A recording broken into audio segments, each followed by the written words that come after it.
പുരുഷന്മാർക്ക് പൊതുവെ ഉണ്ടാവുന്ന ഒരു പ്രയാസമാണ് പ്രോസ്റ്റേറ്റ്. നമുക്ക് എല്ലാവർക്കും അറിയാം പ്രോസ്റ്റേറ്റ് ഗ്രന്ഥിയുടെ ബുദ്ധിമുട്ട്. അത് ഏജ് ആയിട്ടുള്ള 45 മേലെയുള്ള പുരുഷന്മാരിലാണ് പൊതുവെ പ്രോസ്റ്റേറ്റ് ഹൈപ്പർട്രോഫി BPH കണ്ടുവരാറുള്ളത്.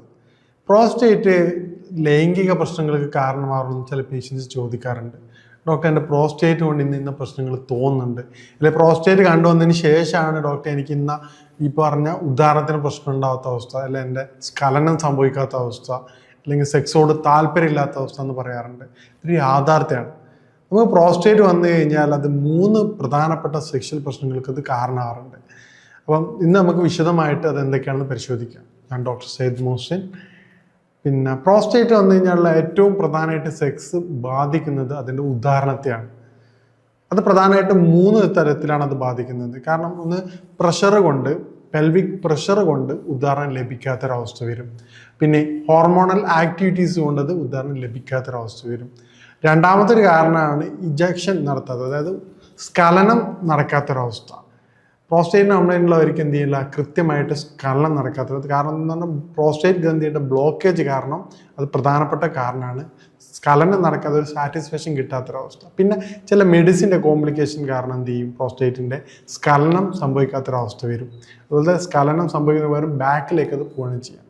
മൂന്നാമത്തുള്ള പ്രശ്നമാണത് സൈക്കോളജിക്കലുള്ള ഫാക്ടേഴ്സ്. ഏറ്റവും പ്രധാനമാണ് സ്ട്രെസ്സ്.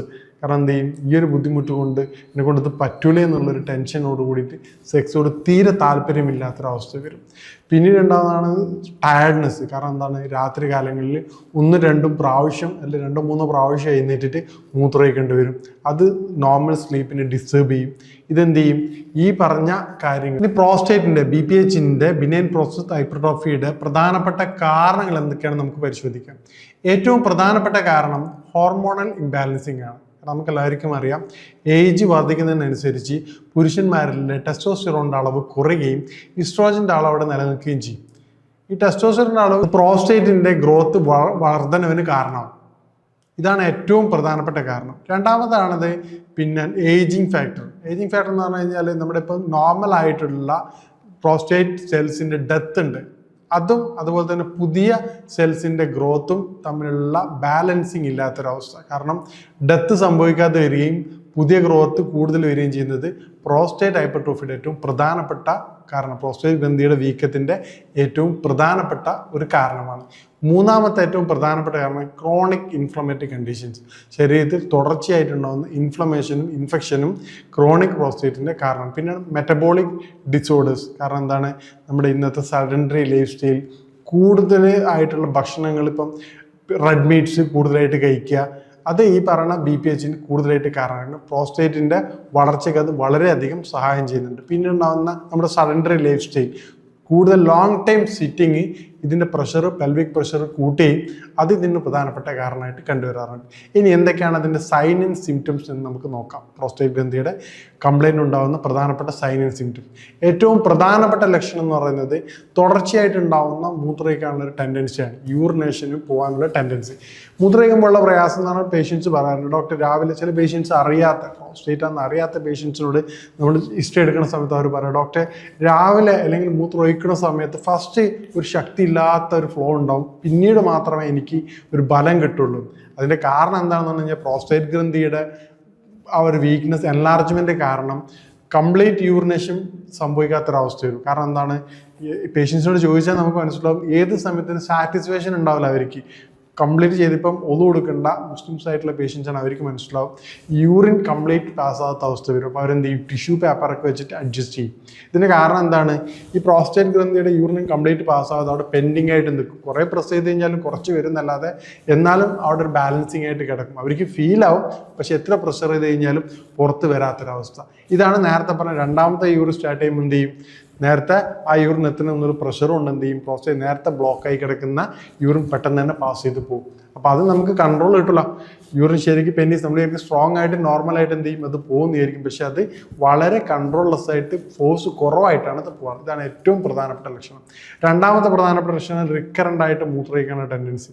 രാത്രി ഇപ്പം ഡയബറ്റിക് കാര്യങ്ങൾ ചെക്ക് ചെയ്തിട്ട് അത് നോർമൽ ആണെങ്കിൽ തുടർച്ചയായിട്ട് നിങ്ങൾ മൂത്രമൊഴിക്കുന്നുണ്ടെങ്കിൽ അത് BPHൻ്റെ പ്രോസ്റ്റേറ്റ് ഗ്രന്ഥി വീക്കത്തിൻ്റെ ഏറ്റവും പ്രധാനപ്പെട്ട കാരണമാണ്.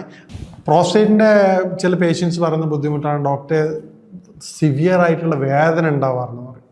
അപ്പോൾ പ്രോസ്റ്റേറ്റിൻ്റെ വേദനയ്ക്ക് നമുക്ക് ചെയ്യാൻ പറ്റുന്ന പ്രധാനപ്പെട്ട 2 കാര്യങ്ങൾ. ഒന്ന്, നമുക്ക് ആ പെൽവിക് ഏരിയയിൽ നാവിയുടെ ഭാഗങ്ങളിൽ ഇളം ചൂടുള്ള വെള്ളത്തിൽ പിഴിഞ്ഞ് തോർത്തുകൊണ്ട്, അല്ലെങ്കിൽ പിന്നെ പ്രഷർ ചൂടാക്കിയിട്ടുള്ള തോർത്ത്, അയൺ ബോക്സിന് മുകളിൽ വെച്ചിട്ടുള്ള തോർത്തുകൊണ്ട് ചെറുതായിട്ടൊന്ന് മസാജ് ചെയ്യുക, പ്രസ് ചെയ്യുക.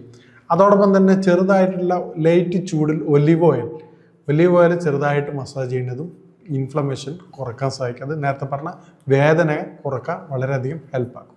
ഇതുപോലെ തന്നെ പ്രധാനപ്പെട്ട ഒരു കാര്യമാണ് നമുക്ക് പിന്നെ ചൂടുവെള്ളത്തിൽ ചെറിയൊരു ബേസിന് ചൂടുവെള്ളം വെച്ചിട്ട് ദിവസത്തിൽ 2 പ്രാവശ്യം ഒരിളം ചൂടുവെള്ളത്തിൽ 10 മുതൽ 15 മിനിറ്റ് ചെറിയൊരു നുള്ളു ഉപ്പിടുകയാണെങ്കിൽ അത് ആൻറ്റി ഇൻഫ്ലമേറ്ററി എഫക്റ്റ് ഉണ്ട്. ഇളം ഉപ്പ് ഉപയോഗിച്ച് ചെയ്യുകയാണെങ്കിൽ 2 നേരം ഒരു 10 മുതൽ 15 മിനിറ്റ് ഇരിക്കുകയാണെങ്കിൽ നല്ല റിലീഫ് കണ്ടുവരാറുണ്ട്. അതോടൊപ്പം തന്നെ അതിന് ശേഷം എന്ത് ചെയ്യുക, നേരത്തെ പറഞ്ഞ ഒലീവ് ഓയിൽ വെച്ചിട്ട് ചെറിയ ഇളം ചൂടിൽ മസാജ് ചെയ്യണതിൻ്റെ എഫക്റ്റ് ഡബിളായിട്ടും കണ്ടുവരാറുണ്ട്. ഇനി പ്രോസ്റ്റേറ്റ് ബന്ധപ്പെട്ടിട്ടുള്ള നമുക്ക് ചെയ്യാൻ പറ്റുന്ന ഫിസിക്കൽ ആക്ടിവിറ്റീസ് എന്തൊക്കെയാണെന്ന് നോക്കുക. ഏറ്റവും പ്രധാനപ്പെട്ട നമ്മൾ ബ്രിസ്ക് വാക്കിംഗ് ആണ്. അതായത് വളരെ സ്പീഡിൽ ഒരു അരമണിക്കൂർ കൊണ്ട് തന്നെ വളരെ സ്പീഡിലായിട്ടും നല്ല കൈയും വീശി നടക്കുക എന്നുള്ള രൂപത്തിൽ നടക്കുകയാണെങ്കിൽ അത് പെൽവിക് പ്രഷർ കുറയ്ക്കുകയും അതോടൊപ്പം തന്നെ സർക്കുലേഷൻ ബോഡിയിൽ കൂട്ടുകയും ചെയ്തു വരാറുണ്ട്. അത് ആൻറ്റി ഇൻഫ്ലമേറ്ററി എഫക്റ്റ് ആയിട്ട് ബോഡിയുടെ എല്ലാ ഭാഗത്തും സർക്കുലേഷൻ എത്തുമ്പോൾ നേരത്തെ പറഞ്ഞ പോലെ ഇൻഫ്ലമേഷൻ കുറക്കുന്നതും അത് പ്രോസ്റ്റേറ്റിൻ്റെ റിലീഫിനും വളരെയധികം എഫക്റ്റ് ആയിട്ട് കണ്ടുവരാറുണ്ട്. രണ്ടാമതൊരു കാര്യമാണ് നമുക്ക് പിന്നെ പെൽവിക് എക്സസൈസ്. പിന്നീട് നമുക്ക് ചെയ്യാൻ പറ്റുന്ന ഡയറ്റിൽ കൺട്രോൾ ചെയ്യാൻ പറ്റുന്ന നമുക്ക് കൂടുതലായിട്ട് ഉപയോഗിക്കാൻ പറ്റുന്ന പിന്നെ ഏറ്റവും പ്രധാനപ്പെട്ടായിട്ടുള്ള സാധനമാണ് പംകിൻ സീഡ് ടീ. ഒരു ഗ്ലാസ് പംകിൻ സീഡ്, അതായത് 1 ടീസ്പൂണ് പംകിൻ സീഡ് ചൂടാക്കിക്കൊണ്ട് 2 ഗ്ലാസ് വെള്ളത്തിൽ തിളപ്പിച്ചതിന് ശേഷം അത് കുറുകി 1 ഗ്ലാസ് കുടിക്കുന്നത് വളരെയധികം എഫക്റ്റീവാണ്. കാരണം എന്താണെന്ന് ഇതിൽ പംകിൻ കണ്ടിരുന്ന സിങ്ക് ഇതിൻ്റെ നേരത്തെ പറഞ്ഞ ആൻറ്റി ഓക്സിഡൻ്റ് എഫക്റ്റ് കൊണ്ട് ഇതിൻ്റെ സ്വെല്ലിങ് കുറയ്ക്കുകയും ആ ഇൻഫ്ലമേഷൻ വളരെയധികം കുറക്കുന്നതായിട്ട് കണ്ടുവരാറുണ്ട്. അതോടൊപ്പം തന്നെ നമുക്ക് ബാർലിയുടെ വെള്ളം വളരെയധികം കുടിക്കുന്നത് മസിൽസ് നേരത്തെ പറഞ്ഞ ആൻറ്റി ഇൻഫ്ലമേറ്ററി എഫക്റ്റും യൂറിൻ വളരെ സ്മൂത്തായിട്ട് പോകുന്നതിനും സഹായിക്കും. ഇത് രണ്ടും നമ്മൾ ഡയറ്റിൽ നിർബന്ധമായിട്ട് ഉൾപ്പെടുത്തേണ്ടതാണ്. കാരണം നോർമൽ അല്ലാത്ത ഡയറ്റിൻ്റെ ഭക്ഷണ ക്രമീകരണം വിശദമായിട്ട് വിശദീകരിക്കുന്നുണ്ട്. അതല്ലാതെ നമുക്ക് വീട്ടിൽ തന്നെ ചെയ്യാൻ പറ്റുന്ന ഏറ്റവും പ്രധാനപ്പെട്ട 2 കാര്യങ്ങളാണിത്.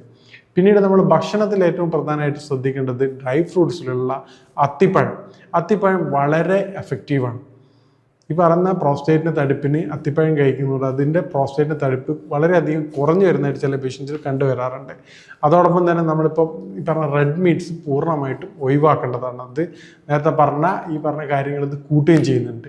ബാർലി, പിന്നെ ആൻറ്റിസോഡ് റിച്ച് ആയിട്ടുള്ള ഗാർലിക്, ഉലുവയുടെ വെള്ളം ദിവസവും ഉലുവയുടെ. ഇനി പ്രോസ്റ്റേറ്റ് വന്നു കഴിഞ്ഞാൽ നിർബന്ധമായിട്ട് ശ്രദ്ധിക്കേണ്ട കുറച്ച് കാര്യങ്ങൾ നേരത്തെ പറഞ്ഞ പോലെ ആ പെൽവിക് എക്സസൈസും അതുപോലെ തന്നെ ബ്രിസ്ക് വാഷ് നിർബന്ധമായിട്ട് ചെയ്യേണ്ടതാണ്. അതോടൊപ്പം തന്നെ ഏറ്റവും പ്രധാനമായിട്ട് നമ്മൾ ചെയ്യേണ്ട പ്രധാനപ്പെട്ട കാര്യം എന്ന് പറഞ്ഞാൽ കൃത്യമായിട്ടുള്ള ഇടവേളയിൽ യൂറിൻ നിങ്ങൾ പരിശോധിക്കേണ്ടതാണ്. അതോടൊപ്പം തന്നെ യൂറിനിലുള്ള ഈ പെയിനും തുടർച്ചയായിട്ടുണ്ടാകുന്ന പനി, അതുപോലെ ബ്ലഡ്, ഇവ കാണുകയാണെങ്കിൽ നിർബന്ധമായിട്ട് നിങ്ങൾ ഡോക്ടറെ കൺസൾട്ട് ചെയ്യേണ്ടതാണ്.